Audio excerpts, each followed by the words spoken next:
Second unit पढ़ेंगे educational supervision and educational coordination, शैक्षिक पर्यवेक्षण एवं और शैक्षिक समन्वय।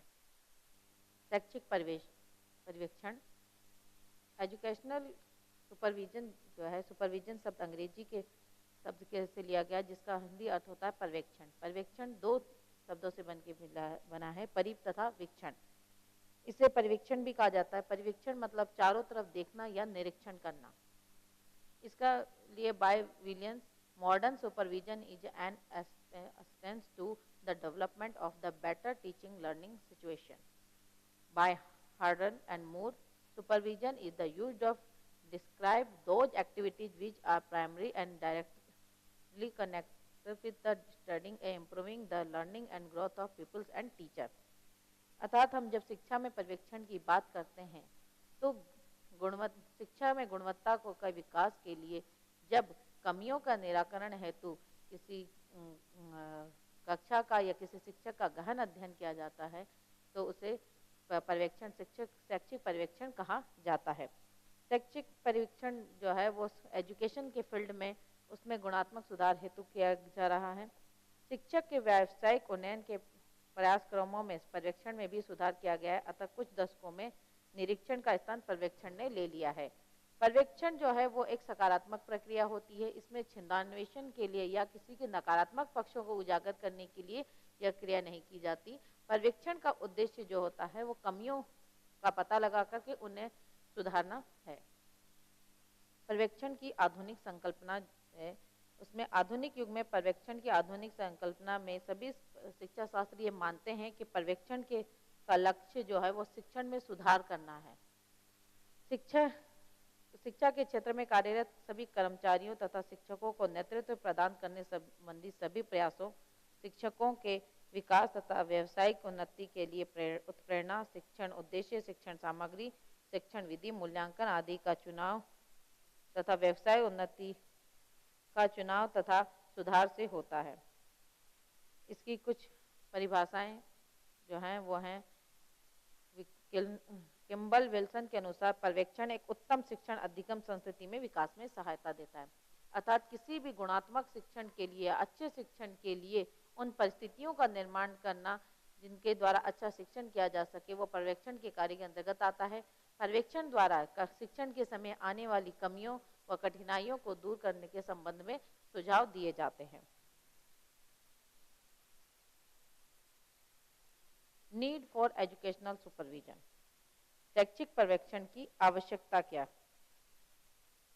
शैक्षिक पर्यवेक्षण द्वारा शिक्षकों के शिक्षण में सुधार किया जा सकता है, बालकों की जांच की जा सकती है, शिक्षक सहायक सामग्री का निर्माण किया जा सकता है, शिक्षकों का व्यावसायिक व नेतृत्व व सहयोग दिया जा सकता है, विद्यालयों में समुचित शिक्षण अधिगम होता है। इसलिए उसके लिए उसका हमें पता होना चाहिए कि विद्यालय में जो भी शिक्षण अधिगम प्रक्रिया चल रही है वो सुचारू रूप से चल रही है कि नहीं चल रही है, और इस शिक्षण अधिगम प्रक्रिया को सुचारू रूप से चलाने का कार्य जो भार जो है वो संस्था प्रधान पे होता है। वो पर्यवेक्षण द्वारा ये देखता है कि जो भी कार्य जिन भी व्यक्तियों को सौंपे गए हैं वो सही तरीके से संपन्न किए जा रहे हैं कि नहीं। यदि नहीं किए जा रहे हैं तो क्यों नहीं किए जा रहे हैं, उनमें क्या क्या कठिनाइयाँ आ रही हैं, क्या कमियां रह जा रही हैं, और उन कमियों के संदर्भ में वो ये सुझाव देता है।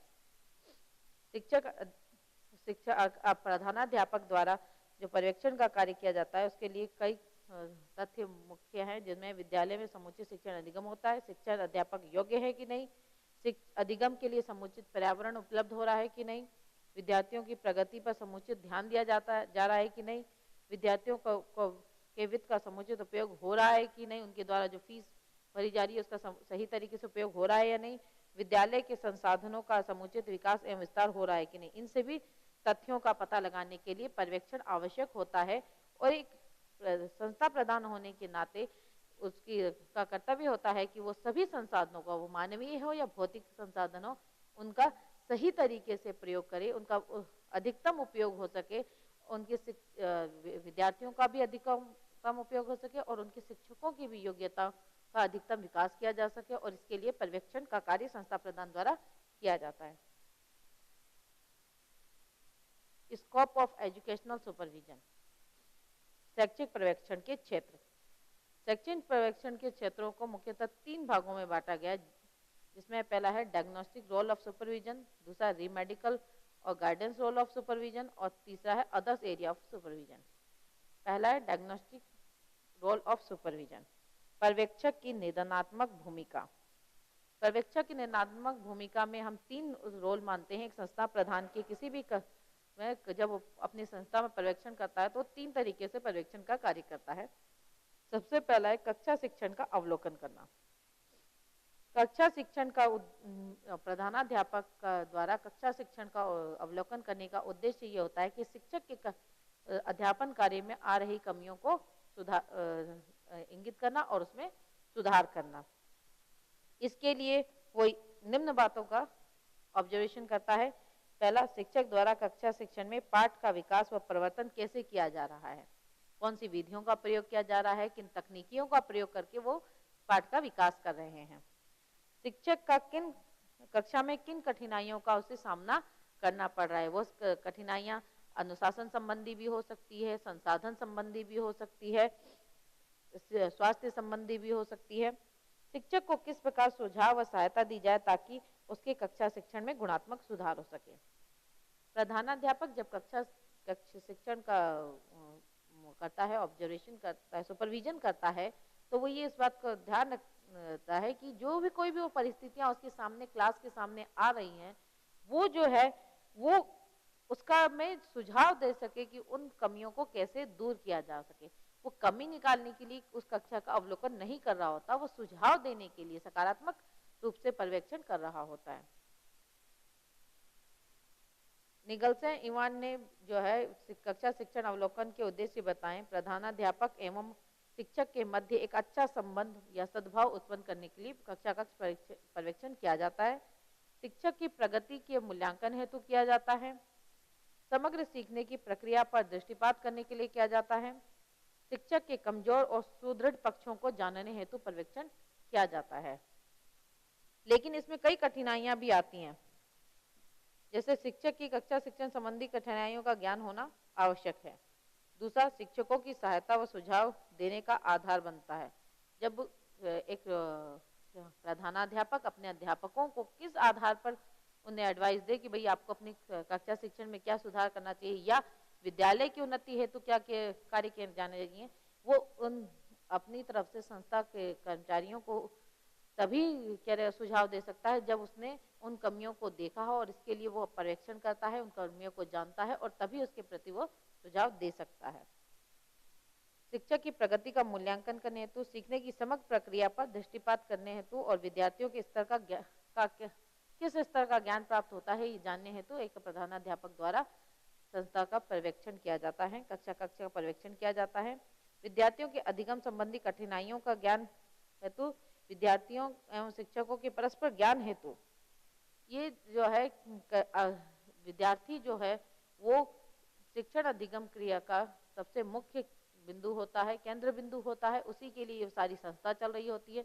तो उसे किसी प्रकार की कठिनाई तो विद्यालय में नहीं हो रही है या उन्हें किन किन कठिनाइयों का सामना करना पड़ रहा है विद्यालय में शिक्षण के अध्ययन के दौरान, उन्हें दूर करने हेतु पर्यवेक्षण की प्रक्रिया आवश्यक है। इसी तरह से कई बार शिक्षक और छात्रों के मध्य भी संबंध जो है वो अनुशासनहीनता का कारण बनते हैं। तो ये भी विद्यालय में अनुशासन को बनाए रखने के लिए भी शिक्षक और विद्यार्थियों के मध्य के संबंध को जानने के हेतु एक प्रधानाध्यापक को पर्यवेक्षण की क्रिया अपनानी पड़ती है। कक्षा अवलोकन करना पड़ता है ताकि उन्हें पता चले कि कक्षा में एक अध्यापक का व्यवहार कैसा है और विद्यार्थियों का व्यवहार किस प्रकार का होता है। फिर दूसरा आता है शिक्षकों द्वारा छात्रों को कक्षा में दिए गए कार्य का पर्यवेक्षण। एक अध्यापक द्वारा पढ़ाने के पश्चात या पढ़ाने के दौरान विद्यार्थियों को कई प्रकार के कार्य दिए जाते हैं, जैसे पाठ का सारांश लिखना, गृह कार्य देना, कोई प्रोजेक्ट का कार्य। ये सब जो है कार्य अध्यापक किस स्तर का देते हैं, उनसे किस प्रकार के लाभ हो रही है, उनमें क्या कमियां रह रही, इन सब का भी पर्यवेक्षण प्रधानाध्यापक द्वारा किया जाता है। फिर आता है प्रधानाध्यापक द्वारा शिक्षकों को दिए गए कार्य का पर्यवेक्षण। विद्यार्थियों के चहुमुखी विकास की तो बात हो गई, इसके अलावा संस्था से जुड़े कई महत्वपूर्ण कार्यों को शिक्षकों को भी दिया जाता है पढ़ाने के अतिरिक्त, जैसे सांस्कृतिक साहित्यिक गतिविधियों का करवाना, कैंप लगवाना, SCPW कैंप लगवाना, विज्ञान मेला लगाना, इस तरह की जो गतिविधियां शिक्षकों को दी जाती हैं, ये इसका भी प्रधानाध्यापक द्वारा सुपरविजन किया जाता है, यह जानने के लिए कि किस अध्यापक के अंतर्गत किस तरह का गुण है और वो किस कार्य को किस प्रकार से सही तरीके से कर पाता है, या अगर वो सही तरीके से नहीं कर पा रहा है तो उसके पीछे क्या कारण है, और उसे सजेशन दिए जाते हैं उस कार्य को सही तरीके से किए जाने के। फिर दूसरा है रिमेडिकल और गाइडेंस रोल ऑफ सुपरविजन। पर्यवेक्षक की मार्गदर्शक संबंधी भूमिका। जब प्रशासक शिक्षकों की शैक्षिक योग्यता, उनकी विशेषता, उनकी त्रुटियों का ज्ञान हो जाता है, तो वो एक अध्यापक को जो है अब उसकी कमियों को सुधारने हेतु मार्गदर्शन देता है, सुझाव देता है, और यही वहाँ उसकी जो है मार्गदर्शक संबंधी भूमिका होती है।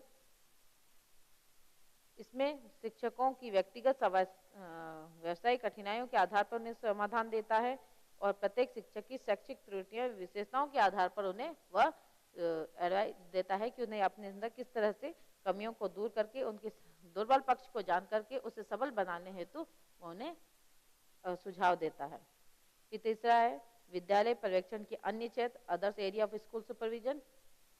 इसमें विद्यालय में न केवल शिक्षकों का संगठन होता है, वरन कार्यालय और स्टाफ भी उसका होता है, जिसके अंदर उनका रिकॉर्ड, बजट, छात्रवृत्ति, छात्र कोष निधि, लेखा इत्यादि भी आते हैं जिनका, और इसके अलावा कक्षा कक्ष, कार्यालय, प्रशासनिक भवन, निर्माण, भौतिक साधन का फर्नीचर, इन सभी का भी पर्यवेक्षण समय समय पर एक शाला प्रधान द्वारा किया जाता है, ताकि इनका सही तरीके से रखरखाव किया जा सके। और इन सभी भौतिक संसाधनों का भौतिक सत्यापन भी साल में एक बार अवश्य करवाया जाता है। शिक्षकों की शिक्षणात्मक त्रुटियों में दूर करने हेतु उनके सर्वोत्तम पर जोर देना। पाठ्य वस्तु में पुनर्दीक्षित करने हेतु या प्रदर्शन पाठ आयोजित करके, वर्कशॉप, सर्कल लगवा करके, विषय गोष्ठी, सेमिनार आयोजित करवा करके भी इसमें पर्यवेक्षण द्वारा उनकी कमियों को दूर किया जाता है। फिर टाइप्स ऑफ एजुकेशनल सुपरविजन। शैक्षिक पर्यवेक्षण के प्रकार। पहला है पर्सनल, व्यक्तिगत पर्यवेक्षण। यह पर्यवेक्षण प्राय संगठन के अधिकारी द्वारा किया जाता है। जैसे किसी विद्यालय के अंतर्गत प्रधानाध्यापक द्वारा जब अध्यापकों का पर्यवेक्षण किया जाता है तो वो पर्सनल सुपरविजन के अंतर्गत आता है। ये इसमें जो है प्रधानाध्यापक की भूमिका जो है वो उचित मार्गदर्शक व परामर्श की होती है। ये इसलिए भी किया जाता है क्योंकि शिक्षक को किसी और के द्वारा अपना पर्यवेक्षण करवाया जाना कई बार अनुचित लगता है, वो उसके लिए ऑब्जेक्शन करते हैं। इसलिए जब शाला प्रधान द्वारा, संस्था प्रधान द्वारा जब ये करवाया जाता है, पर्यवेक्षण किया जाता है, तो उसका जो है सकारात्मक पुनर्वलन उसे प्राप्त होता है। दूसरा है विषय विशेषज्ञों द्वारा, सुपरविजन बाय सब्जेक्ट एक्सपर्ट द्वारा सुपरविजन करवाया जाना। यह इस प्रकार का पर्यवेक्षण जो है वो विषय विशेषज्ञों द्वारा संपन्न करवाया जाता है। एक ही विद्यालय में एक ही विषय के कई अध्यापक हो सकते हैं। ये ऐसा छोटी विद्यालयों में, कम संख्या के वाले विद्यार्थियों के विद्यालय में तो संभव नहीं है, लेकिन जहाँ कहीं पर भी बड़े विद्यालय हैं जहाँ एक ही विषय के कई अध्यापक होते हैं, वहाँ पर एक अध्यापक, विषय के अध्यापक का उसी विषय के दूसरे अध्यापक द्वारा पर्यवेक्षण करवाया जाना उसके इसके अंतर्गत आता है। लेकिन इसमें भी कई तरह की कठिनाइयों का सामना करना पड़ता है। जैसे ये जरूरी नहीं है कि विषय विशेषज्ञ जो है वो आधुनिक तकनीकियों का ज्ञान रखता हो, उसे आधुनिक विधियों का ज्ञान हो। विषय विशेषज्ञ द्वारा परामर्श देने का तरीका भी गलत हो सकता है। कई बार ये जो है विषय विशेषज्ञ जो हैं वो आलोचनात्मक अधिक हो जाते हैं। विषय विशेषज्ञों के चयन करने में कठिनाई आती है,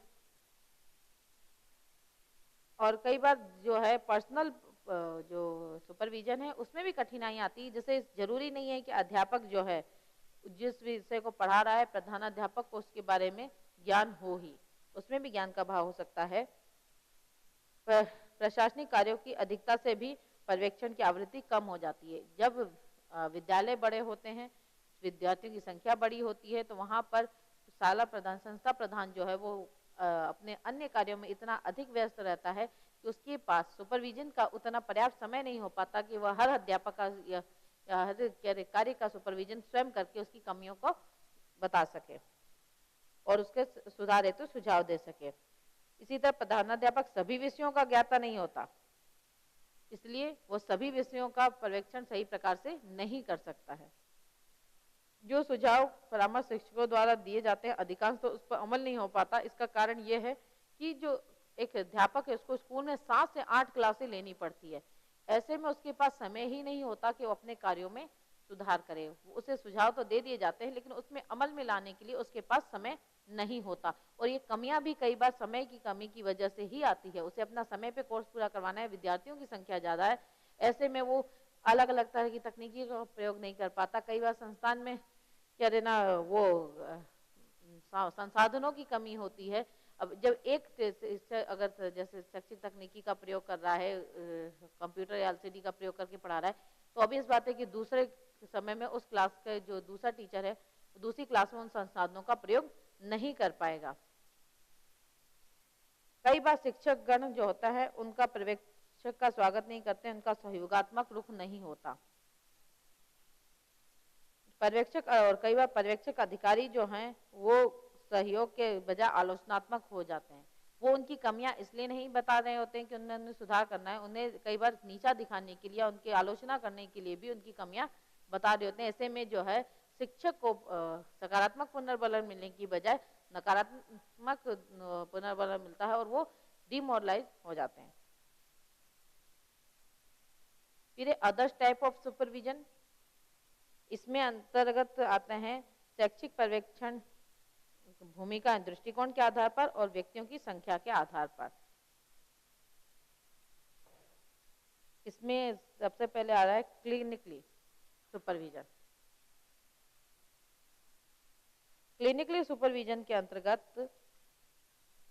पर्यवेक्षण का संप्रत्यय मेडिकल साइंस से लिया गया है। इसमें एक कक्षा को क्लिनिक माना जाता है और शैक्षिक पर्यवेक्षण में क्लिनिक पर्यवेक्षण की प्रक्रिया मुख्यतः 3 रूपों में की जाती है। सबसे पहला है पर्यवेक्षण की योजना बनाना, फिर दूसरा है उसे क्रियान्वयन करना और तीसरा है उसका मूल्यांकन करना। पर्यवेक्षण की योजना बनाने के अंतर्गत शैक्षिक संस्थानों के लक्ष्य और उनकी वरीयता तय करना, जैसे सशक्त नेतृत्व, स्वस्थ विद्यालय वातावरण, सभी प्रभावी शिक्षण अधिगम इत्यादि का जो है स्तर क्या होगा, शिक्षण सामग्री अपेक्षित क्या क्या होगी और कौन कौन से शिक्षण कौशलों का विकास किया जाना चाहिए, इन सबकी एक सूची बनाई जाती है।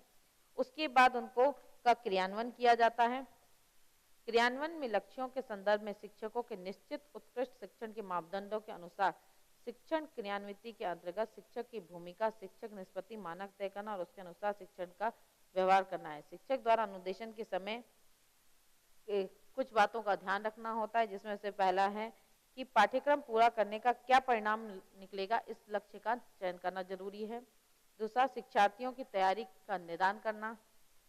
फिर कार्यक्रम निष्पादन की तैयारी करना, कक्षा प्रबंधन का निर्माण करना, अधिकाधिक अधिगम के लिए सुगम अनुदेशन, पर्यवेक्षण तथा पुनर्बलन प्राप्त करना।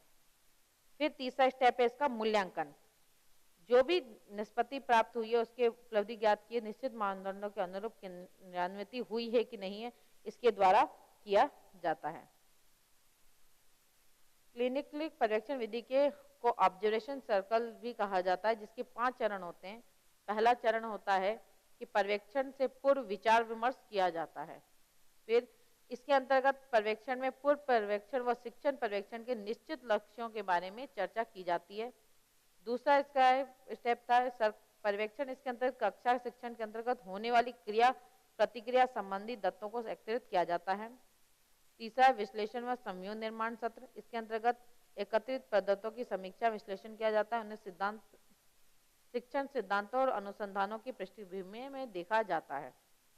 फिर चौथा, विचार विमर्श, इसमें निरीक्षण एवं प्राप्त तथ्यों के आधार पर प्रतिपुष्टि प्रदान की जाती है। और पांचवा, निरीक्षण के बाद की समालोचना, इसके अंतर्गत पर्यवेक्षण की उपयोगिता पर अनुदेशन पर पड़ने वाले प्रभाव पर मिलकर चर्चा करते हैं। क्लिनिकली पर्यवेक्षण की कुछ विशेषता हैं, जैसे अनुदेशन सुधार की तकनीकी है।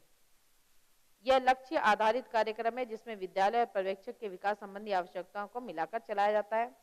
तीसरा है, शिक्षक और पर्यवेक्षक के मध्य परस्पर विश्वास की अपेक्षा की जाती है। फिर आता है निरीक्षणात्मक पर्यवेक्षण, इंस्पेक्शनल सुपरविजन। पर्यवेक्षण का परंपरागत स्वरूप निरीक्षणात्मक माना जाता है, जिसमें पर्यवेक्षण अधिकारी सर्वज्ञाता होता है। उसका उद्देश्य केवल त्रुटियां व कमियों का पता लगाना ही होता है।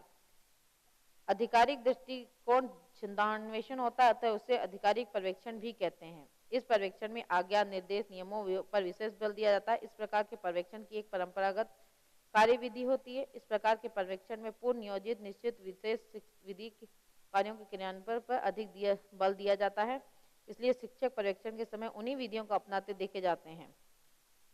पर्यवेक्षण के बाद पर्यवेक्षक निर्धारित मानदंडों व विधियों के आधार पर शिक्षक की सफलता को आंकता है। निश्चित विधियों व कार्य प्रणालियों में दक्ष शिक्षकों की प्रशंसा की जाती है।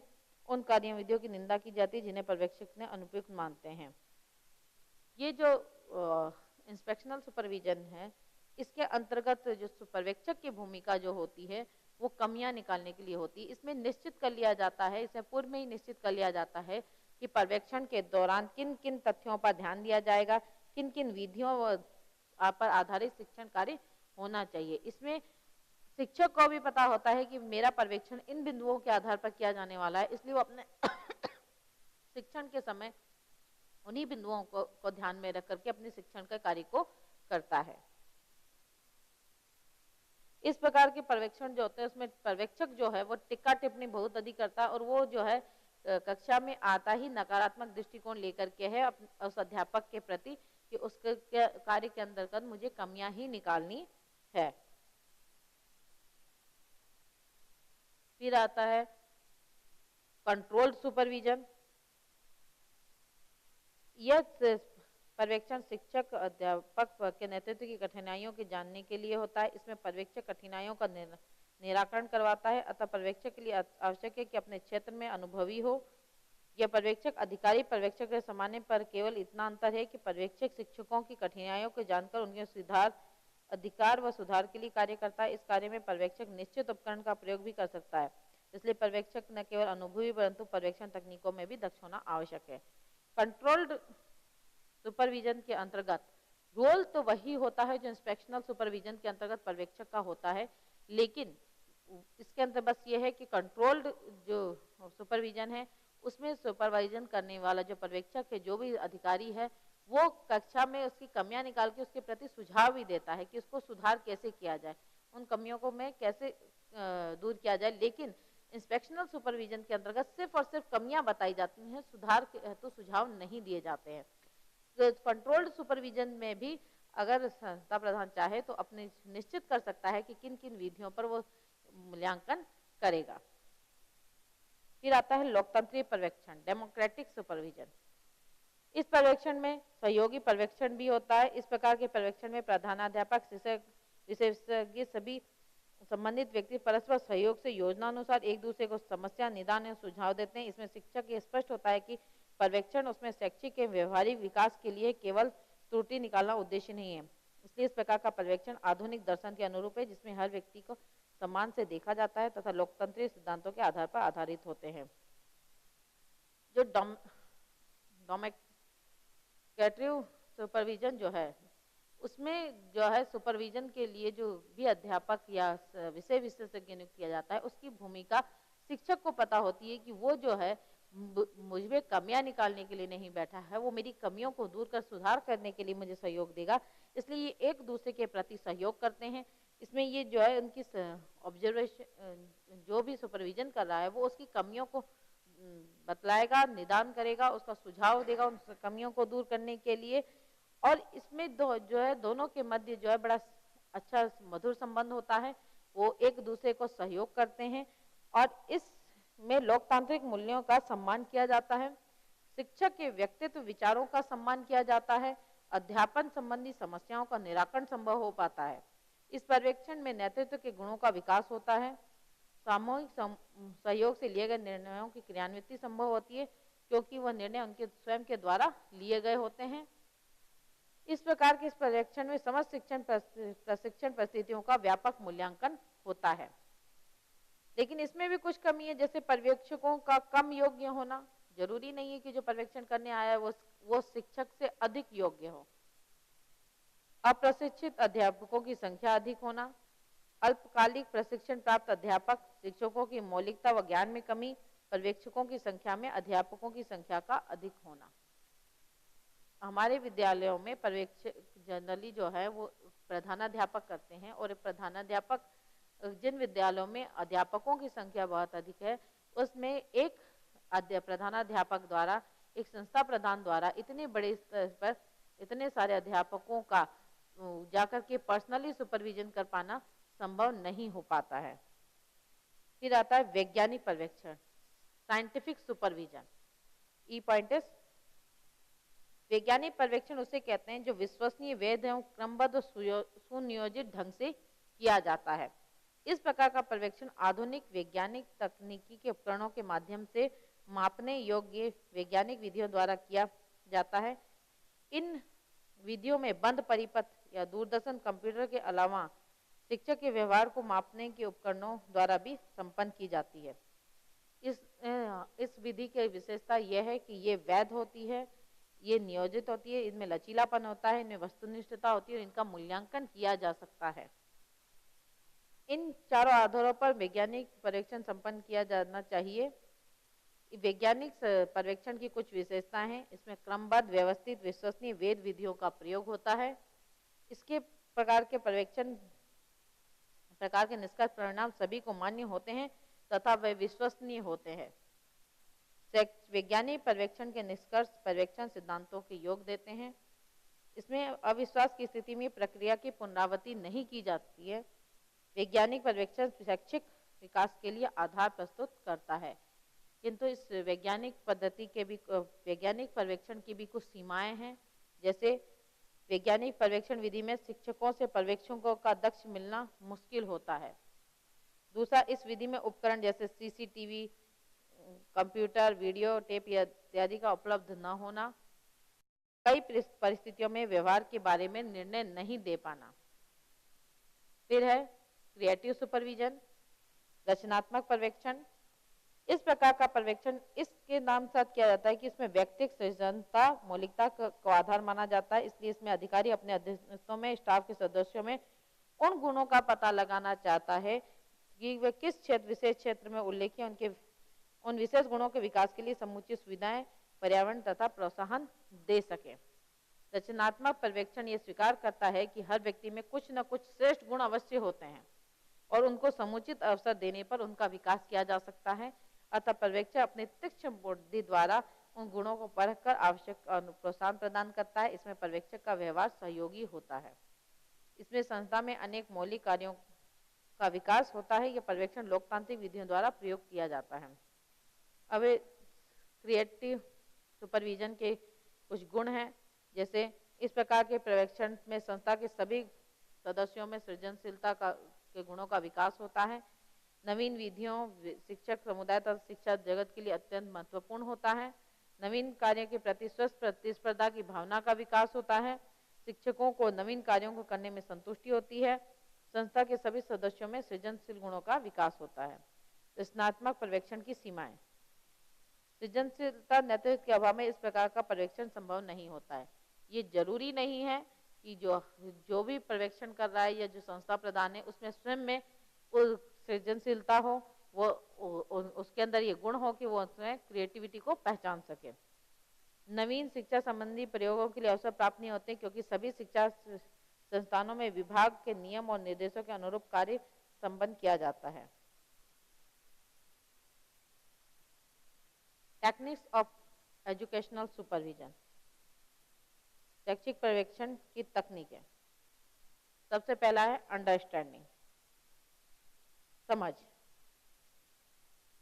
व्यक्तिगत, सामूहिक एवं संगठनात्मक दृष्टिकोणों को भली भांति समझकर पर्यवेक्षण किया जाता है। अतः पर्यवेक्षक अधीनस्थों में उक्त समझ को विकसित करने पर पर्याप्त ध्यान देना चाहिए। जो भी व्यक्ति सुपरविजन करने जा रहा है उससे हमेशा क्लियर माइंड होना चाहिए, वो किसी भी तरीके से बायस्ड नहीं होना चाहिए और उसमें जो है विभिन्न दृष्टिकोणों को समझने की क्षमता होनी चाहिए। उसे किस परिस्थिति में कौन सा व्यक्ति किस प्रकार का व्यवहार करेगा इस बात की समझ होनी चाहिए। दूसरा है प्रशिक्षण, ट्रेनिंग। अधीनस्थों को प्रशिक्षण प्रदान करने पर भी पर्यवेक्षण किया जाता है। परीक्षण के द्वारा कार्यकर्ता कार्य को सर्वोत्तम ढंग से करना सीख जाते हैं। जिसे भी पर्यवेक्षक के रूप में नियुक्त किया जा रहा है उसे स्वयं सभी चीज़ों में पहले दक्ष किया जाए, उसे ट्रेनिंग दी जाए, उसे सुपरविजन की सही प्रकार से ट्रेनिंग दी जाए, इसी के बाद वो सही से सुपरविजन कर पाएंगे। जैसे आपने देखा होगा कि बीएड में जब लेसन करवाए जाते हैं तो जब वो लेसन पढ़ा रहे होते हैं उनके साथ ही उन्हें एक ऑब्जर्वेशन की भी डायरी दी जाती है, ताकि वो अपने पढ़ाने के अतिरिक्त वो दूसरों के कार्यों की भी समीक्षा कर सके, उनकी भी कमियों और अच्छाइयों को जान सके। और इसी तरह से जो जब हम बीएड के प्रशिक्षणार्थियों को सुपरविजन के लिए तैयार करते हैं तो वैसे ही जो भी संस्था प्रधान है या जो भी जिसे भी पर्यवेक्षक के तौर पर नियुक्त किया जा रहा है उस व्यक्ति को भी एक ट्रेनिंग दी जानी चाहिए कि किन किन पॉइंट्स को अपने पर्यवेक्षण के अंदर शामिल करना चाहिए, किन किन विधियों को अपनाना चाहिए पर्यवेक्षण हेतु। कार्य नियोजन, पर्यवेक्षण के लिए कार्य का नियोजन करना अनिवार्य होता है। पर्यवेक्षण अपने अधिकार क्षेत्र में संगठनात्मक योजना और नीतियों को कार्य योजनाओं में बदलता है ताकि कार्य को अच्छे ढंग से पूरा करवाया जा सके। जो कोई भी कार्य पर्यवेक्षक करवाना चाह रहा है उसे कार्य का नियोजन करना अच्छे से आना चाहिए ताकि वो कार्य को सही तरीके से संपन्न करवा सके। लिखित क्रियाविधियां और निर्देश, लिखित क्रियाविधियां निर्देश से भी पर्यवेक्षण की महत्वपूर्ण तकनीकें हैं। पर्यवेक्षण कार्य नियोजन के अधीनस्थों के कार्य में प्रवृत्त करने तो लिखित निर्देश प्रदान करता है तथा लिखित क्रियाविधियों में बताता है ताकि कार्य सही ढंग से पूरा करवाया जा सके। कई बार जो है संस्था प्रदान कार्यों से संबंधित, संस्था से के कार्यों से संबंधित कुछ निर्देश तैयार करके सबके पास भिजवाता है ताकि उसी के निर्देशों के अनुसार ही संस्था में कार्य किया जाए ताकि जो है कार्य सही तरीके से संपन्न हो सके। कार्यकर्ता बैठकों द्वारा, स्टाफ मीटिंग द्वारा, इसमें कार्यकर्ताओं की बैठक आयोजित करके तथा उनकी समस्याओं को दूर करके कार्य अच्छी तरह से करवाया जा सकता है। इस प्रकार बैठक में यह सभाएं भी पर्यवेक्षक की महत्वपूर्ण तकनीक है।